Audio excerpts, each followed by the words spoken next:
E naquele compasso de espera, à espera que as pessoas se vão acomodando, aquelas que vão entrando um bocadinho mais tarde.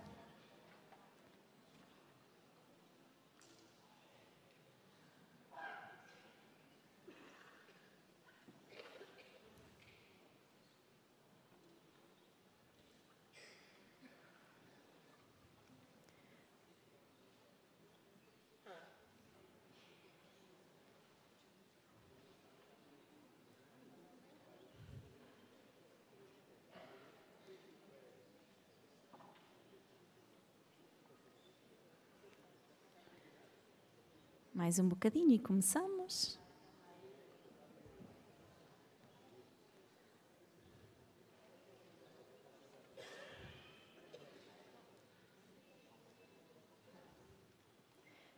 Se calhar podemos ir começando. Em nome do Pai, do Filho e do Espírito Santo.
Então, muito boa tarde mais uma vez, podemos nos acomodar. Bem-vindos a mais uma tarde de primeiro sábado. Vou fazer a pergunta do costume, que é: quem é que está cá pela primeira vez? Ponho a mão no ar. Algumas pessoas cá pela primeira vez, muito bem. Então vou fazer só uma síntese muito breve sobre o que é que consiste, em que é que consiste esta devoção nos 5 primeiros sábados, para estarmos todos sintonizados. Então, a devoção dos primeiros sábados consiste num pedido que Nossa Senhora fez à Irmã Lúcia a 10 de dezembro de 1925.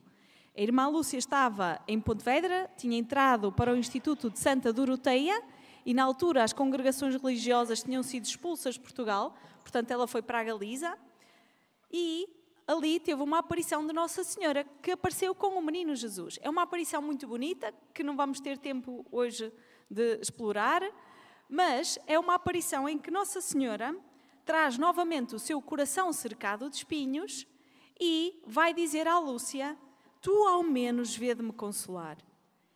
Mas este tu ao menos não é só para a Lúcia, é para todos nós hoje. E Nossa Senhora, nesta aparição, explica como é que a podemos consolar. E dizia Nossa Senhora que podemos consolá-la fazendo esta devoção, que consiste em fazer 4 coisas por uma intenção, entregando por uma intenção, em 5 primeiros sábados seguidos. Portanto, durante 5 meses, ao primeiro sábado, seguidos, fazer estas 4 coisas com uma intenção. E as 4 coisas são rezar o terço, nós rezamos agora na capelinha das aparições, fazer 15 minutos de companhia à Nossa Senhora, meditando num dos mistérios do Rosário, comungar e confessar-se. A confissão pode ser até uma semana depois do primeiro sábado, ou uma semana antes, ou até mais, desde que seja uma confissão por mês. E fazermos estas 4 coisas com a intenção de reparar o Imaculado Coração de Maria. Nesta aparição, Nossa Senhora vai depois dizer que a quem fizer esta devoção, eu prometo assistir-lhe na hora da morte com todas as graças necessárias à salvação. É esta superabundância de Deus que, por tão pouco, dá-nos tanto. Então, estas 4 coisas. Aqui no santuário temos esta possibilidade de fazer esta devoção em todos os primeiros sábados, não só 5, mas se calhar já estão aqui pessoas que já fizeram muito mais do que 5. Aqui no santuário podemos fazer todos os meses. Neste momento aqui na Basílica da Santíssima Trindade, para além da meditação num dos mistérios do Rosário, que vamos fazer em contexto de adoração eucarística, vamos fazer meia hora, mas aquilo que Nossa Senhora pediu até foi só os 15 minutos.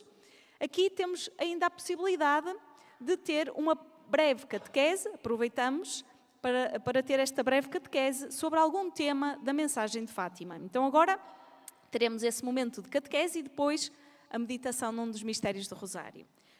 Neste mês, o tema da nossa catequese vem na sequência dos outros meses, também sobre a oração, neste ano de preparação para o jubileu em que o Papa Francisco indicou esta grande intenção de pensarmos na oração. E hoje vamos falar de um tipo de oração em especial, a oração de contemplação, a contemplação. E, ao olharmos para este tipo de oração, para a oração de contemplação, percebemos que, por vezes, é um tipo de oração que é difícil de definir. Quando falamos, por exemplo, em oração de petição, ou de intercessão, ou de louvor, ou ação de graças, são conceitos que mais facilmente entendemos. Sabemos bem o que é pedir, ou agradecer, mas quando se trata de contemplação, pode ser mais complicado de perceber. Talvez possamos dizer que a maior confusão que existe é a diferença entre contemplação e meditação. Por vezes, quando ouvimos falar em contemplação, associamos muito a este pensar naquilo que se está a rezar. Mas, na verdade, o Catecismo da Igreja Católica associa este exercício do pensar mais à meditação. O Catecismo resume assim a definição de meditação. A meditação é uma busca orante que põe em ação o pensamento, a imaginação, a emoção, o desejo. Continua o Catecismo. Tem por finalidade a apropriação crente do tema considerado, confrontando com a realidade da nossa vida. Portanto, o meditar é como quando nós abrimos a Sagrada Escritura, vamos ler o texto e vamos nos apropriar, vamos confrontar com a nossa vida, usamos o pensamento, a imaginação. Isso, diz o Catecismo, é meditação. Já a contemplação, por outro lado, é, nas palavras de Santa Teresa d'Ávila, nada mais que um compartilhamento próximo entre amigos. Significa dedicar tempo para ficar a sós com Ele, com Deus, que sabemos que nos ama. E o Catecismo resume também este tipo de oração assim. A contemplação, diz o Catecismo, é a expressão mais simples do mistério da oração. Aquilo que dizíamos que é um bocadinho complicado. O Catecismo diz que é a expressão mais simples do mistério da oração. É um olhar de fé fixo em Jesus, uma escuta da palavra de Deus, um amor silencioso. E ainda, diz o Catecismo, realiza a união com a oração de Cristo, na medida em que nos faz participar do seu mistério. Então, a oração contemplativa é quando contemplamos alguém, uma pessoa, que é o próprio Deus, neste caso. Na Sagrada Escritura, Deus vem ensinar, ou parece que vem ensinar o homem a contemplar. Aliás, se formos buscar a palavra contemplação na Sagrada Escritura, vemos que o próprio Deus é o primeiro contemplativo. É o primeiro que vem contemplar. Como se lê no Salmo 33. Diz assim, no versículo 13. Do céu o Senhor contempla e vê toda a humanidade. Portanto, Deus, o contemplativo. E por isso, Deus dirá a Abraão, ergue os teus olhos e do sítio em que estás, contempla o norte, o sul, o oriente e o ocidente. Ou ainda mais tarde, levanta os olhos para o céu e conta as estrelas, se fores capaz de as contar. Contempla o céu e as estrelas. Também no livro de Job temos esta referência, quando o autor coloca na boca de Deus o convite que é feito a Job. Contempla o céu e vê. Considera as nuvens, são mais altas do que tu. Contempla este Deus que criou tudo isto. Portanto, este contemplar é muito mais do que apenas ver com os olhos que temos, ou muito mais do que pensar. Trata-se de um olhar profundo sobre as coisas, sobre a criação, sobre os outros. É um olhar que vê mais longe e que capta o próprio Deus, experiencialmente, a partir do que vê com o coração. Ora, em Fátima, o anjo e depois Nossa Senhora vêm levar precisamente os pastorinhos a uma experiência de Deus, uma experiência contemplativa de Deus, e não tanto a um conhecimento intelectual. O Francisco, em especial, é levado a contemplar Deus naquela luz que o fascinou. E Nossa Senhora também contempla também Nossa Senhora, é o contemplativo em cada aparição, no silêncio de cada aparição. Porque em cada aparição sabemos que o Francisco ouvia as palavras só depois, ditas pelas primas, pela prima Lúcia e pela irmã, a Jacinta. Mas no silêncio, não é, para o Francisco, cada aparição do que ouvia era apenas as palavras da Lúcia, que falava, quando ela falava com Nossa Senhora. Ele não ouvia as palavras de Nossa Senhora. Então observava no silêncio e contemplava e captava Deus através dos seus sinais. Na aparição de junho, conta-nos a irmã Lúcia que o Francisco parecia não ter, diz ela, no momento, a compreensão dos factos, talvez por não lhe ser dado ouvir as palavras que os acompanhavam. Por isso depois perguntava: para que estava Nossa Senhora com um coração na mão, espalhando pelo mundo essa luz tão grande que é Deus? Tu, dizia o Francisco para a Lúcia, estavas com Nossa Senhora na luz que descia para a terra e a Jacinta comigo na que subia para o céu. Ao que a Lúcia respondeu: tu com a Jacinta vais breve para o céu e eu fico com o coração imaculado de Maria mais algum tempo na terra. E depois desta aparição, por vezes o Francisco dizia: esta gente fica tão contente só por a gente lhe dizer que Nossa Senhora mandou rezar o terço e que aprendesses a ler. O que seria se soubessem o que Nossa Senhora nos mostrou em Deus, no seu imaculado coração, nessa luz tão grande? Ou ainda, noutras alturas, dizia o Francisco, nós estávamos a arder naquela luz que é Deus e não nos queimávamos. Como é Deus, não se pode dizer. Isto sim que a gente nunca pode dizer. Mas que pena ele estar tão triste, se eu o pudesse consolar. Então o Francisco contempla, qual Moisés diante da sarça ardente, Deus naquela luz. E o sinal desta intimidade que desenvolve com Deus é que chega a perceber que Deus está triste. Portanto, não é que o Francisco, nas aparições de Nossa Senhora, tenha visto o rosto de Jesus triste. Ele não viu o rosto de Jesus. Ele viu Deus naquela luz, ou assim exprime o Francisco. Mas nessa experiência de Deus naquela luz, percebeu que Deus estava triste com tantos pecados. Então o Francisco, enquanto não ouve o que é dito, está a desenvolver em cada aparição, está ali diante de Deus naquela luz. Não está ali como um turista diante de um belo quadro. Estão a ver? Não é que os pastorinhos estivessem na aparição, sei que sabemos isto, mas não estão a ver Nossa Senhora como quando nós vemos um quadro muito bonito. Não. Está diante de alguém. Portanto, está a contemplar alguém. E esta será a atitude que o Francisco desenvolve depois em cada adoração eucarística, que tanto gostava de fazer. Permanece diante da face de Deus, partilhando, sem grandes discursos ou palavras, das suas alegrias e tristezas, como dois amigos de longa data, que já sabem o que um e outro pensam ou sentem com apenas uma troca de olhares. Deus primeiro contempla o seu pequeno Francisco, olhou-o com olhos de pai e em Nossa Senhora com olhos de mãe. E este conhece e compreende que é amado. E a partir daí o Francisco aprende então a contemplar. Na sua escola, que era o sacrário, ele não ia à escola, ficava ao pé do sacrário, da igreja de Fátima, aí tornou-se aprendiz de Deus, nesta arte da contemplação. E ele estimula-nos muito a este olhar contemplativo.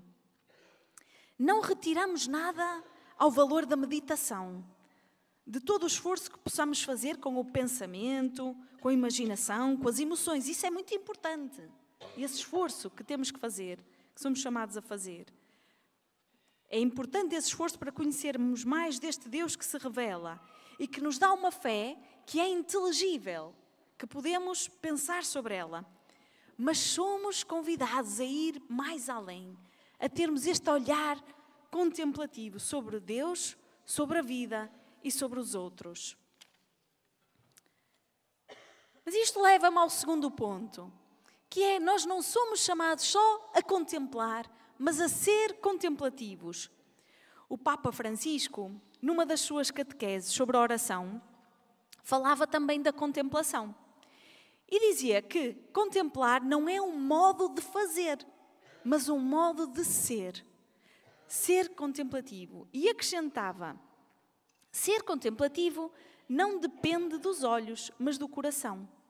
O Santo Cura d'Ars dizia em oração diante do sacrário que a contemplação é o olhar da fé fixado em Jesus. E dizia Santo Cura d'Ars: eu olho para ele e ele olha para mim. O que fazes diante do sacrário? Eu olho para ele e ele olha para mim. Este olhar contemplativo. Por isso o Papa falava na sua catequese desta contemplação amorosa, sublinhando que a oração contemplativa brota de um estar amorosamente a olhar para alguém. Ou, se quisermos dizer de outra maneira, olhar para tudo como este sinal do amor de Deus, como se em tudo percebêssemos que Deus está e nos ama. É aquele olhar, estão a ver, entre uma mãe e um filho, entre o pai e um filho, em que a mãe olha para o filho e está a contemplá-lo. Não é só um olhar qualquer. Ou o filho olha para a mãe, aquele fixar o olhar, e está a ver mais do que uma pessoa qualquer. Então é este olhar, esta contemplação amorosa que Deus nos quer ensinar. Portanto, não é só algo que se faz, mas é uma atitude de vida, é um traço de identidade que se ganha por graça de Deus. E por isso o Francisco tornou-se contemplativo. É quase como se alguém só conseguisse contemplar verdadeiramente se tivesse tornado contemplativo. Eu gosto de comparar com o amor. Quando amamos alguém, não é algo que fazemos só em determinado momento, certo? Mas é algo constante, que pode se manifestar de uma forma especial em certos momentos, mas é um amor constante. A contemplação é algo desse género, é algo constante e, portanto, é-se contemplativo, é ser contemplativo. Como dizia ainda o Catecismo da Igreja Católica, a contemplação é a forma pela qual, sob a moção do Espírito Santo, entramos na presença daquele que nos espera, fazendo cair as nossas máscaras e voltar o nosso coração para o Senhor, que nos ama de modo a entregarmos-nos a Ele como uma oferenda a purificar e a transformar. Então a contemplação é aquele estado de oração que, crescendo em nós, nos leva àquela união transformante, da qual falam alguns místicos, como Santa Teresa d'Ávila ou São João da Cruz, que dizem os místicos que é equivalente a um matrimónio espiritual, em que há um conhecimento mútuo, profundo, e uma entrega mútua. Por aqui anda a contemplação. Quando nós conhecemos melhor os 3 pastorinhos de Fátima, vemos que o Francisco é então conhecido por se ter tornado um menino contemplativo. Esta passou a ser uma característica sua. Como já referimos, ele não ouvia o que era dito nas aparições, mas observava, não só com o olhar, mas com o coração, até se identificar com esta mensagem, não ouvida, mas absorvida, integrada. Contava-nos a irmã Lúcia que na doença, quando o Francisco estava doente, as crianças iam visitá-lo e entravam e saíam do quarto do Francisco com a maior liberdade. Era uma pandemia, mas não havia os isolamentos. As crianças entravam e saíam do quarto do Francisco à vontade. E muitas vezes falavam-lhe da janela do quarto e perguntavam-lhe se estava melhor, etc. E se a Lúcia lhe perguntava se queria que algumas crianças ficassem junto dele a fazer-lhe companhia, o Francisco respondia que não, que queria antes estar só. Só gosto, dizia às vezes o Francisco, que estejas aqui tu, dizia para a Lúcia, e mais a Jacinta. Mas não dizia isto às outras crianças. Como eu dizia, elas entravam e saíam do seu quarto. De facto, diante das pessoas grandes que o visitavam, ele mantinha-se em silêncio. Era o menino do silêncio, da contemplação. E respondia ao que lhe perguntavam com poucas palavras. E conta-nos a Lúcia que as pessoas que o visitavam, tanto da terra como de fora, sentavam-se junto da cama dele, às vezes longo tempo, e diziam: não sei o que tem o Francisco, a gente sente-se bem aqui. E algumas vizinhas comentavam um dia com a mãe do Francisco e com a mãe da Lúcia, depois de terem estado um pouco de tempo no quarto do Francisco, diziam assim: é um mistério que a gente não entende. São crianças como as outras, não nos dizem nada. E junto delas sente-se um não sei quê diferente das demais. E diziam ainda: parece que se sente, ao entrar no quarto do Francisco, o que sentimos ao entrar na igreja. E isto dizia uma senhora que nem acreditava muito nos factos que eles contavam.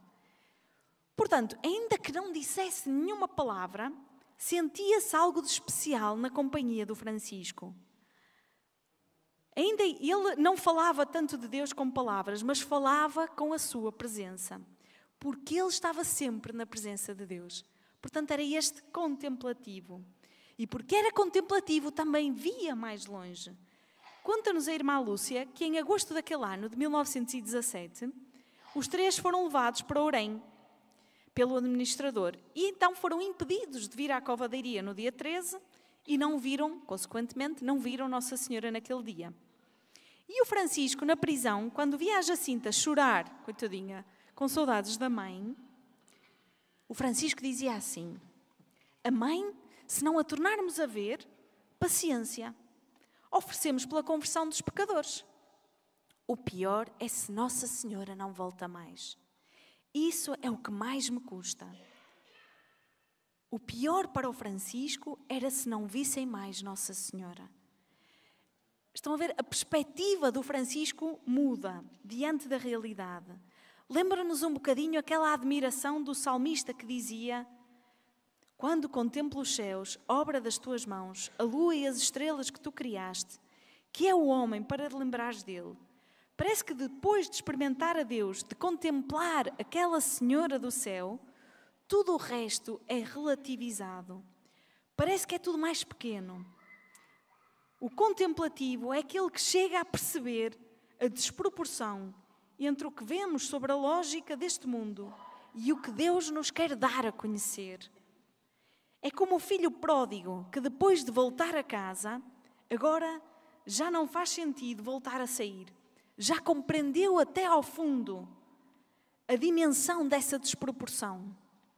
Não deixa de ser curioso que o Francisco é dos três o contemplativo, certo? Tenho dito isto até agora. Mas a Lúcia é que vai morrer religiosa contemplativa, da ordem carmelita. Não sei como é que eles depois lá se entenderam no céu. Como é que fizeram depois? São os dois contemplativos. E a Jacinta também, não é? Mas, de facto, a contemplação, sendo dom de Deus, é para todos nós. É para todos nós. Não só para as religiosas de clausura, que são contemplativas por definição.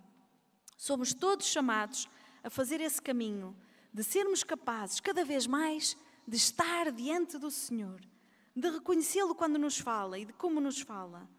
Mas, sobretudo isto, de nos tornarmos, então, pessoas contemplativas, de nos abrirmos a esta ação do Espírito Santo, porque é este dom que podemos receber dele, para que nos faça ser conscientes deste amor de Deus, deste Deus que nos olha, que nos contempla primeiro, com este olhar amoroso, e depois então de querermos corresponder-lhe. Um outro erro frequente que nos pode acontecer quando pensamos sobre a contemplação é acharmos que esta anda em paralelo com a ação, como se fossem coisas distintas, que não se tocam, ou opostas, que se complementam, mas não se tocam. Às vezes podemos pensar isso. Contemplação e ação. Ora, em Jesus Cristo, na sua pessoa e no Evangelho, não há oposição entre contemplação e ação. No Evangelho, em Jesus, não há esta contradição. Esta contradição, que às vezes podemos pensar assim, vem de um certo neoplatonismo, de uma filosofia que criava um certo dualismo entre ação e oração, entre contemplação e ação. Mas dizia o Papa Francisco que há apenas um grande chamamento no Evangelho, que é seguir Jesus no caminho do amor. E este é o ápice e o centro de tudo. E diz ainda o Papa, neste sentido, caridade, ação caridosa, não é? Caridade e contemplação são sinónimos, diz o Papa Francisco. Dizem a mesma coisa. São João da Cruz afirmava que um pequeno gesto de amor puro é mais útil para a Igreja do que todas as outras obras juntas. Estou ainda a citar o Santo Padre. O que nasce da oração e não da presunção do nosso ego, o que é purificado pela humildade, mesmo que seja um gesto de amor isolado e silencioso, é o maior milagre que um cristão pode realizar. E diz o Papa, e este é o caminho da oração de contemplação. Portanto, contemplação e ação amorosa são sinónimos. E antes de mais, percebemos isto desde logo no fato de que contemplar a Deus é contemplar a sua bondade, a sua ação bondosa. Como rezava o salmista, creio firmemente vir a contemplar a bondade do Senhor na terra dos vivos. E esta esperança realiza-se já, quando vemos a beleza do céu, do mar, das montanhas, do firmamento, de tantas criaturas belas que existem no mundo. Quando sentimos a bondade de alguém, ou quando nos sentimos amados, queridos, enfim, em tudo isso temos a oportunidade de ver não só algo bonito, mas de contemplarmos a bondade de Deus, que cria tudo isso. E a ação bondosa de Deus é uma porta para o contemplarmos como o Pai bondoso e providente. O Francisco, mais uma vez, gostava de admirar a natureza, os pássaros, o céu. E os três gostavam de contemplar o céu e as estrelas à noite. Então, aí, por essa via de contemplação, por essa via da natureza, o Francisco e os pastorinhos contemplavam o próprio Deus. Por outro lado, o verdadeiro contemplativo fala de Deus na sua própria ação. Ou seja, contemplação, ser contemplativo, não significa fechar-se numa espécie, estão a ver, de bolha de silêncio e afastamento interior de tudo o resto, numa certa indiferença. Santa Teresa d'Ávila falava da importância, isto é importante, este desapego das coisas deste mundo. Como também Jesus falava ao jovem rico. De facto, o desapego das coisas deste mundo, este ambiente de silêncio e de oração, favorece o nosso encontro com Deus. E é necessário irmos encontrando este equilíbrio entre nem cairmos num ativismo em que achamos que a ação também é oração, então estamos sempre a fazer qualquer coisa. Não cairmos nesse ativismo, mas também não cairmos neste espiritualizar ou estar só fechados numa certa bolha de oração. O Francisco contemplativo é um menino que se importa, por exemplo, com o pássaro. Há um episódio muito bonito em que o Francisco importa-se com o pássaro que está preso na mão de outro menino. E nesse episódio vemos um Francisco desapegado, que já era desapegado de tudo o que era seu, mas também naquele episódio não deseja possuir o pássaro, mas antes quer libertá-lo. E é também um menino extremamente sensível ao sofrimento dos outros. Então o Francisco não se isola em si, nesta tal bolha fechada com Deus, mas é um menino também da ação contemplativa. Dizia São Bernardo de Claraval que é característico da contemplação verdadeira e pura, que quando a alma se sente ardentemente abrasada pelo amor de Deus, fica por vezes tão cheia de zelo e de vontade de unir a Deus os que o amam com igual abandono, que de boa vontade renuncia, dizia São Bernardo, ao ócio da contemplação para se empenhar na pregação. Ou seja, isto para dizer que a contemplação tem de levar à ação. A Jacinta, por exemplo, também exemplifica muito bem esse zelo que brota da contemplação. Quando ela dizia à Lúcia, se eu pudesse meter no coração de toda a gente o lume que tenho cá dentro no peito a queimar-me e a fazer-me gostar tanto dos corações de Jesus e de Maria. Tem aquele lume que a faz amar tanto estes dois corações, mas quer metê-lo no coração de toda a gente. Em Fátima, mesmo no espaço físico de Fátima, é-nos proporcionada esta experiência de contemplação da beleza e da bondade de Deus, como em poucos lugares se sente. E a beleza e a bondade de Nossa Senhora, que como mãe aqui nos espera, neste lugar de encontro marcado, muitas vezes é via para chegarmos até Deus. Enfim, esta experiência de bondade e de beleza, muitas vezes é a via melhor para chegarmos a Deus, a via mais simples, e que aqui em Fátima temos esta oportunidade de contemplar. Então que o Senhor nos torne estes contemplativos, que querem conhecer mais a Deus, não tanto pelo intelecto, mas por esta experiência, que depois nos tornemos contemplativos, estas pessoas que amam a Deus e que depois levam esta contemplação para a ação, na ação bondosa diante dos outros e neste desejo de consolar a Deus. Então agora aguardamos a presença de Jesus e a Eucaristia que vai ficar entre nós.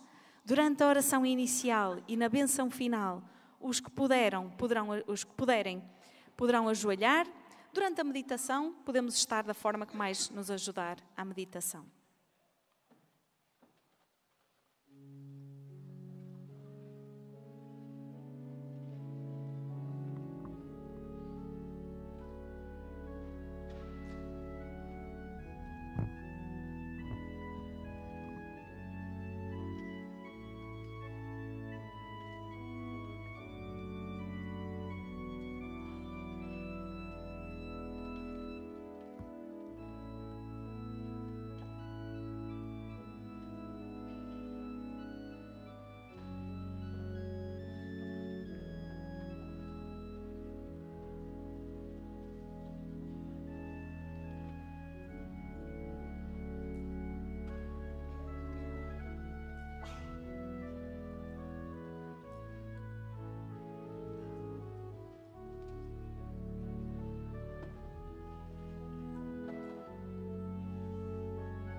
Santíssima Trindade, Pai, Filho e Espírito Santo, adoro-vos profundamente e ofereço-vos o preciosíssimo corpo, sangue, alma e divindade de Jesus Cristo, presente em todos os sacrários da terra, em reparação dos ultrajes, sacrilégios e indiferenças com que Ele mesmo é ofendido, e pelos méritos infinitos do seu Santíssimo Coração e do Coração Imaculado de Maria, peço-vos a conversão dos pobres pecadores.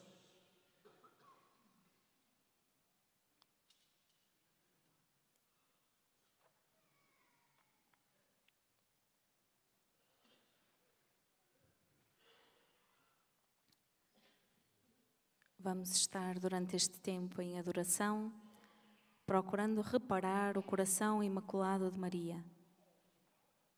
Estamos diante do Senhor e com Ele vamos meditar no mistério da visitação de Nossa Senhora à sua prima Santa Isabel.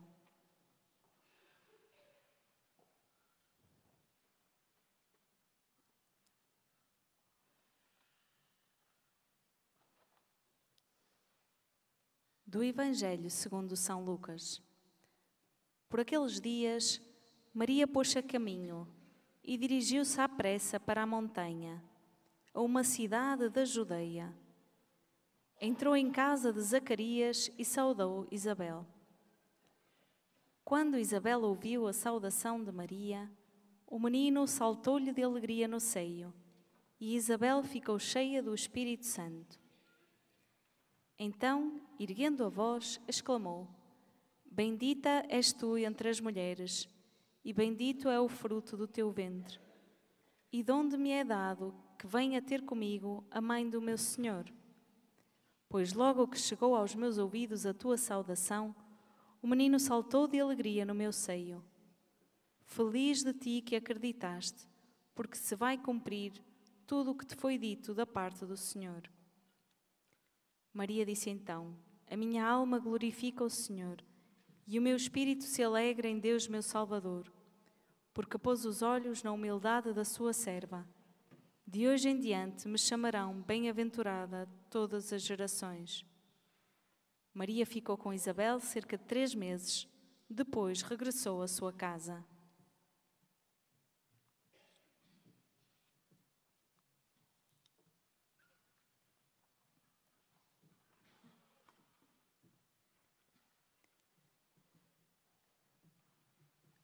Maria pôs-se a caminho.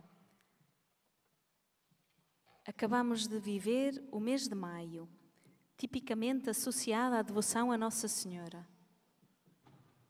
E hoje, nesta nossa meditação, vamos procurar olhar para os efeitos da presença de Maria na nossa vida.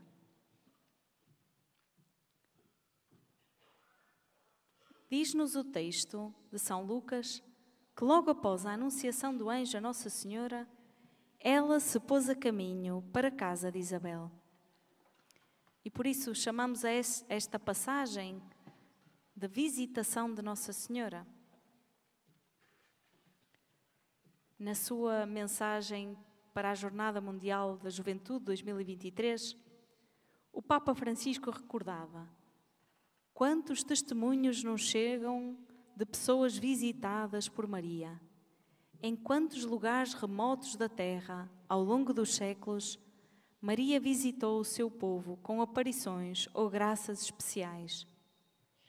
Praticamente não há lugar na terra que não tenha sido visitado por ela. Um dos primeiros efeitos da presença de Maria na nossa vida é que nos descobrimos visitados. Naquela visita, Isabel sente-se agraciada de um modo especial. Por isso diz: Como me é dado que venha ter comigo a mãe do meu Senhor?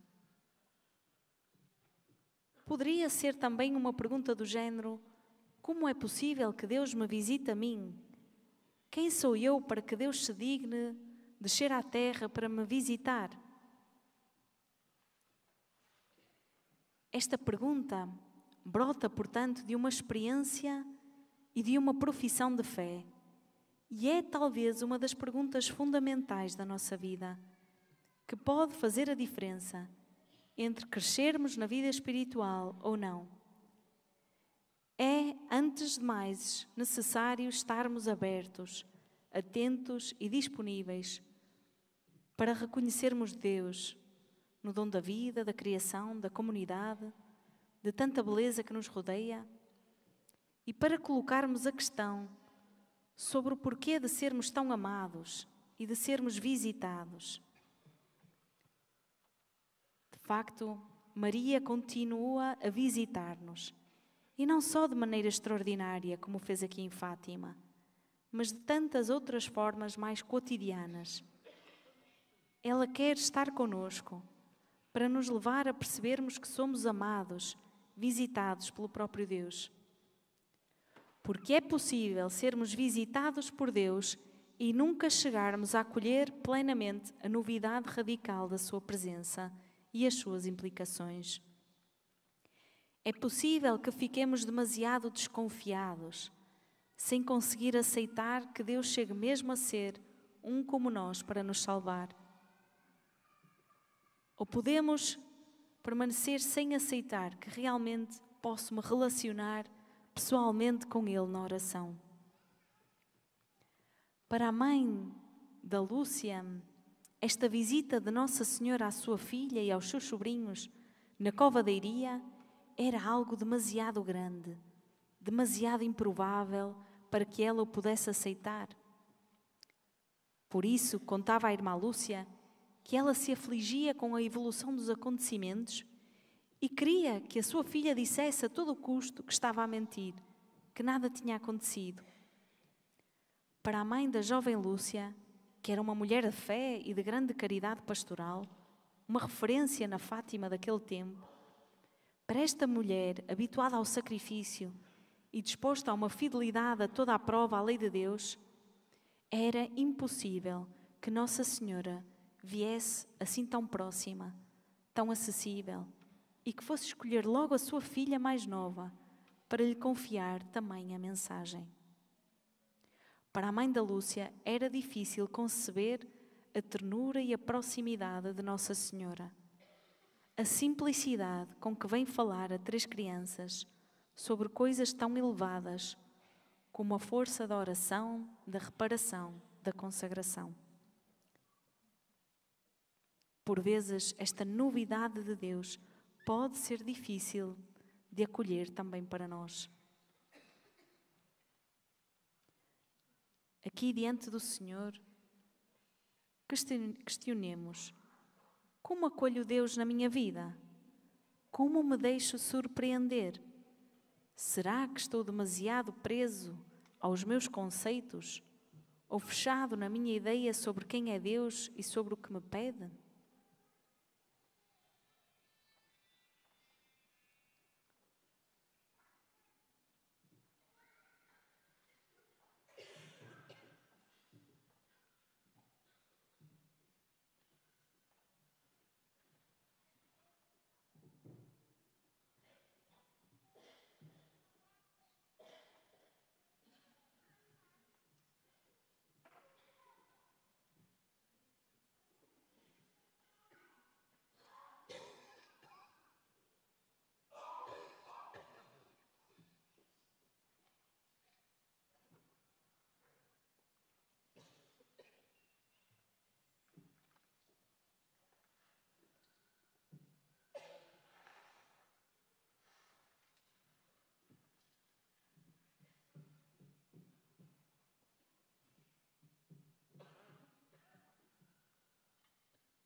Rezemos juntos. Jesus, nós te amamos e te adoramos. Jesus, ajuda-nos a reconhecer-te. Jesus, abre-nos à novidade da tua presença.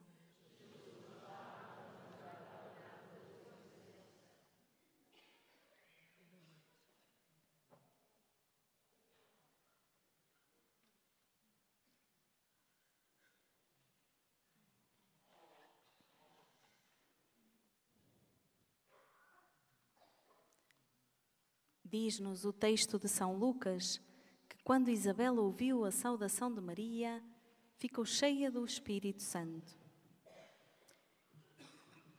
Este talvez possamos dizer que é outro dos efeitos da presença de Nossa Senhora na nossa vida. É que quando a deixamos entrar, quando recorremos a ela, quando tomamos consciência de que é nossa mãe e acompanha-nos, então ela ajuda-nos nesta relação com o Espírito Santo. Ajuda-nos a ficarmos cheios dessa força do Espírito, que nos anima e ilumina no caminho da vida.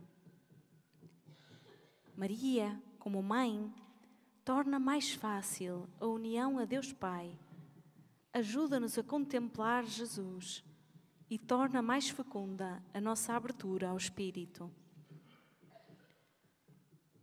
Isabel ficou cheia do Espírito Santo e cheia de alegria. Há pouco tempo atrás, celebramos a solenidade de Pentecostes e temos tido em várias dioceses a celebração do Sacramento do Crisma para tantas pessoas e jovens. Mas por vezes assusta ver como tantos parecem desperdiçar este dom. Aquilo que deveria ser o fim da iniciação cristã e, portanto, o início de algo grande, para muitos é apenas o fim de um percurso feito a pedido dos pais ou dos avós. Rezemos hoje a Nossa Senhora para que ela ajude a reacender o fervor do Espírito nas almas dos seus filhos, para que nos ajude a que a celebração do Pentecostes não seja mais uma coisa passageira nas nossas vidas, mas que nos lembre que estamos marcados com o selo do Espírito, que pertencemos ao Senhor, que somos da sua estirpe, como diria São Paulo. Ela, Maria, vem recordar-nos sempre que somos habitados por Deus e chamados a tomarmos consciência de que nele vivemos, nos movemos e existimos.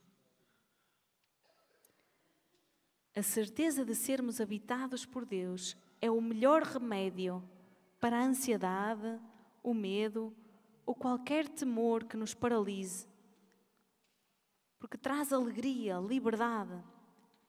Isabel, ao receber Maria na sua casa, alegra-se. Sente essa leveza que traz habitualmente a presença de uma mãe. Esta mãe que sempre conduz não a si mesma, mas a essa amizade com Deus. Na aparição de junho, quando a Lúcia fica a saber que o Francisco e a Jacinta iriam em breve para o céu, enquanto ela ainda ficava cá, o seu consolo foi o saber que o Imaculado Coração de Maria seria o seu refúgio e o caminho que a conduziria a Deus. Os pastorinhos encontraram em Maria a libertação de qualquer medo. Como diziam o Francisco e a Jacinta à Lúcia, a certa altura, em que a Lúcia teve de ser interrogada pelo senhor prior, a pedido da mãe, que queria que ela se desmentisse. E conta-nos a Lúcia que, no regresso, corri ao poço e lá estavam os dois, o Francisco e a Jacinta, de joelhos a rezar. Logo que me viram, a Jacinta correu a abraçar-me e perguntar como tinha feito. Contei-lhes. Depois, disse-me a Jacinta à Lúcia, vês, não devemos ter medo de nada. Aquela senhora ajuda-nos sempre. É tão nossa amiga. Então que hoje tenhamos esta certeza de que aquela senhora ajuda-nos sempre. É tão nossa amiga. No seu coração, ela há de conduzir-nos sempre a Deus.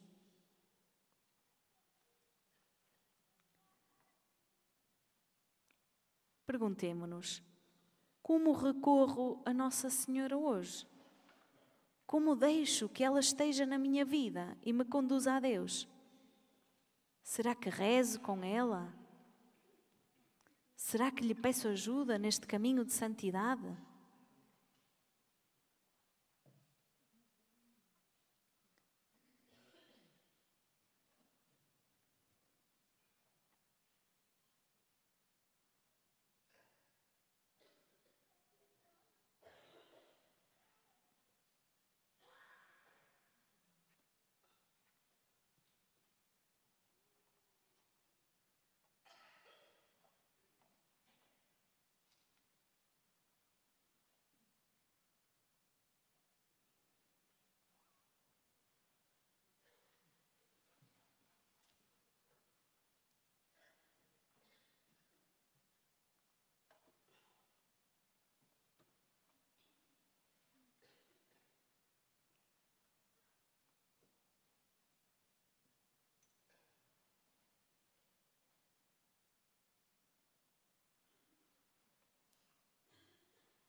Rezemos.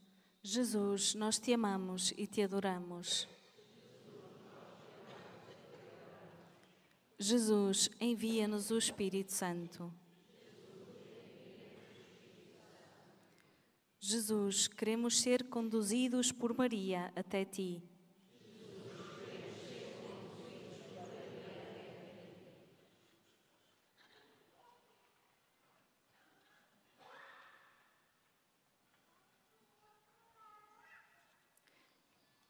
Cheia do Espírito Santo, Isabel exclama: Bendita és tu entre as mulheres e bendito é o fruto do teu ventre.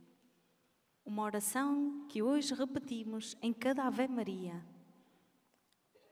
Uma oração que não vem só de Isabel, mas que é inspirada e por isso permanece por todas as gerações, como palavra da Escritura, palavra de Deus.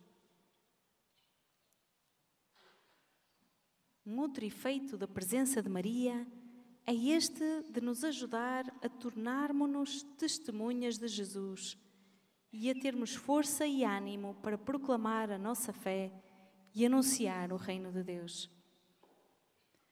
Talvez por isso ela estava presente no primeiro Pentecostes cristãos, com os 12 apóstolos. O Papa Francisco, na mensagem já citada para a Jornada Mundial da Juventude de 2023, cujo tema foi precisamente este mistério da visitação, dizia ainda: a Mãe do Senhor é modelo dos jovens em movimento, jovens que não ficam imóveis diante do espelho em contemplação da própria imagem, nem alheados nas redes. Ela está completamente projetada para o exterior. É a mulher pascal, num estado permanente de êxodo, de saída de si para o outro, com letra grande, que é Deus, e para os outros, os irmãos e as irmãs, sobretudo os necessitados, como estava então a prima Isabel. Maria sai e ensina-nos a sair, a ir ter com quem precisa, para anunciarmos que Deus está conosco, que o reino está próximo. Ela é modelo para nós desse lume no peito de que Santa Jacinta nos falava em Fátima. Depois da aparição de Maio, conta-nos a irmã Lúcia que os três combinaram não dizer nada a ninguém sobre o que tinham experimentado, mas a Jacinta saltava de contente, cheia dessa alegria do espírito, e dizia: ai, que senhora tão linda! Parece-nos ter aqui quase uma reprodução da cena da visitação. Esta exclamação da Jacinta é como que a versão simples e mais infantil daquele bendita és tu entre as mulheres. Ai, que senhora tão linda! De facto, a beleza é a via mais simples e mais intuitiva para chegarmos a Deus. Diante da alegria exultante da Jacinta, a Lúcia logo previa: estou mesmo a ver, ainda vais dizer a alguém. E dizia a Jacinta: não digo não, está descansada. Mas chegada à noite a casa, contou logo tudo à sua mãe.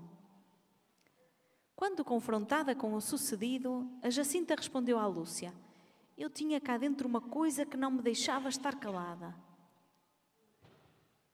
Esta experiência de encontro com Deus através de Nossa Senhora traz essa alegria exultante, semelhante à alegria de Maria no seu Magnificat, que tem de gerar em nós esse desejo de anunciar, de levar a boa nova da salvação a toda a gente. No momento de silêncio, pensemos: o que posso fazer para transmitir aos outros a alegria de sermos amados por Deus e de termos uma mãe que é Maria, que sempre nos acompanha? Quem à minha volta poderá estar a precisar mais desta minha proximidade, desse meu testemunho de fé?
Rezemos. Jesus, nós te amamos e te adoramos.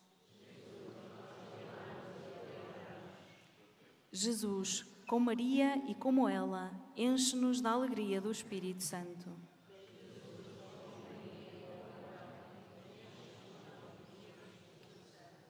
Jesus, torna-nos portadores do Evangelho, sobretudo aos que mais precisarem.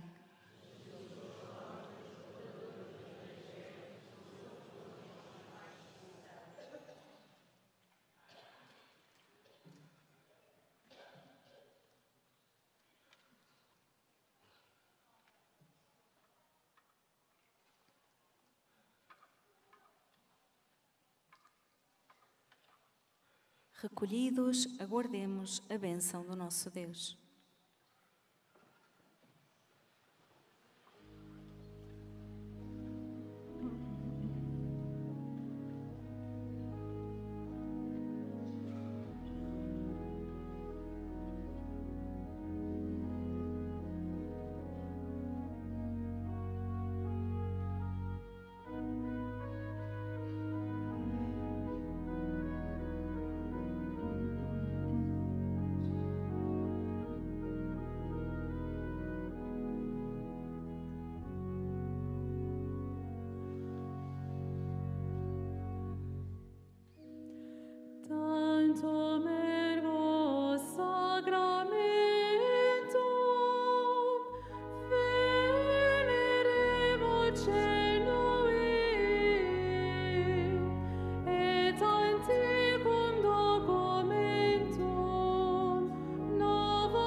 Senhor Jesus Cristo, que neste admirável sacramento nos deixastes um memorial da vossa paixão, concedei-nos a graça de venerar de tal modo os mistérios do vosso corpo e sangue, que sintamos continuamente os frutos da vossa redenção.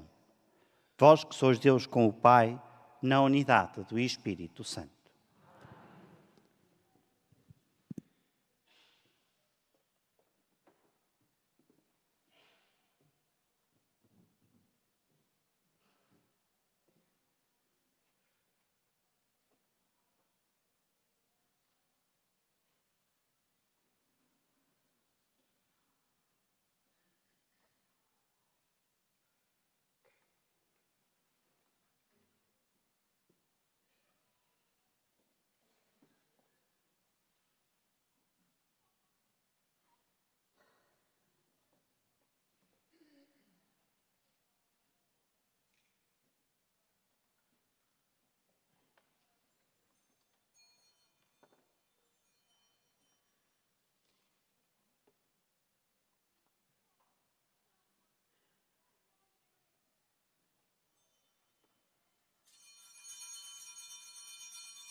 Bendito seja Deus, bendito o seu santo nome, bendito Jesus Cristo, o verdadeiro Deus e verdadeiro homem. Bendito o nome de Jesus, Bendito o seu sacratíssimo coração, bendito o seu preciosíssimo sangue, bendito Jesus no Santíssimo Sacramento do altar, bendito o Espírito Santo Paráclito, bendita a excelsa Mãe de Deus, Maria Santíssima, bendita a sua Santa e Imaculada Conceição, bendita a sua gloriosa Assunção, bendito o nome de Maria, Virgem e Mãe, bendito São José, seu castíssimo esposo, bendito Deus nos seus anjos e nos seus santos.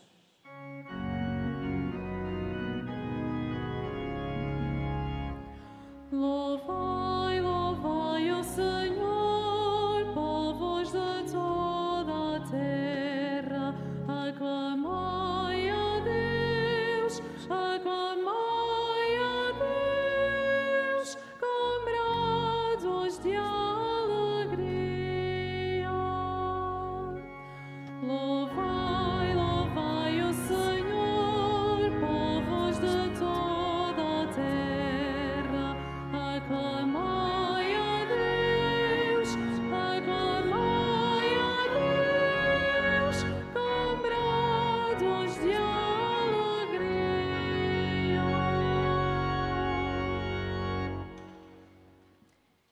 Bom regresso a vossas casas e até ao próximo primeiro sábado, se Deus quiser.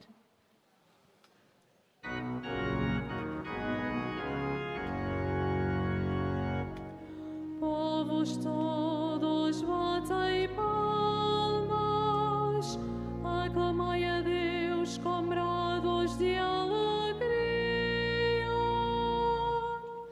porque o Senhor Altíssimo é terrível, o Rei soberano de toda a terra. Louvai, louvai o Senhor, povos de toda a terra, aclamai a Deus, com brados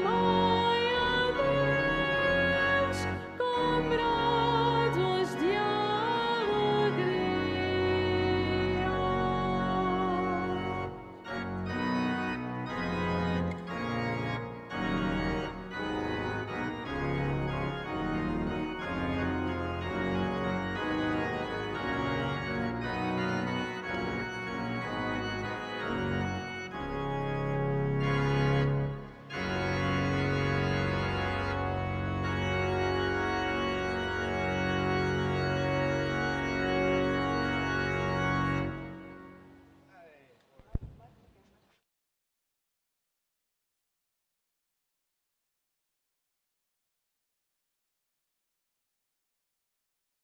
E bendito é o fruto do vosso ventre, Jesus.